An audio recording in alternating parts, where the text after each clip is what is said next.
Alam ng Diyos yun na kaya mong dumalo ng maaga. Pero nalilate ka. Hindi mo binibigay yung the best mo sa mahal na Panginoon. Okay lang doon talaga, doon sa mga kapatiran na talagang hindi nila kayang dumalo ng maaga. Alam yun ng Diyos. Alam ng Panginoon na kaya mong dumalo ng Biyernes, ng Miyerkules, ng Linggo. Pero hindi ka dadalo. Alam ng Diyos na kaya mong dumalo. Wala kang may tatago sa Panginoon. May resources ka. May sapat kang kapasidad para dumalo.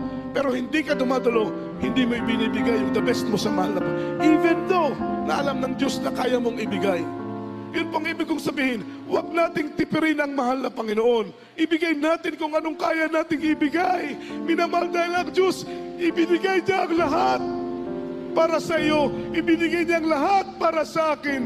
Amen. Grabing blessing, umapo na pagpapala. Hindi ba natin nakikita yun? Hindi ba natin nanonotice kung paano tayong binibless ng Diyos? Materially, financially, spiritually, mga yung pagpapatawad, yung compassion ng Diyos, yung pag-iingat, yung pagproteksyon ng mahal na Panginoon, umaapaw na pagpapala. Tapos tayo mga minamahal, umaapaw na mga blessing na ating tinatanggap, materially, financially, tinitipid natin ang ating paglilingkod sa ating pinakamamahal na Panginoon. Huwag kapatid, baka hindi ang pagsisihan natin na tinitipid natin ang ating paglilingkod sa Panginoon. Habang may buhay ka pa, habang may lakas ka, habang may tinig ka, habang kaya mo pang umawit, umawit ka, habang kaya mo pang tumugtog, tumugtog ka, habang kaya mo pang ialay ang buhay mo sa gawain ng Diyos, ialay mo, habang kaya mo pang tumalo, maglingkod sa gawain ng Panginoon.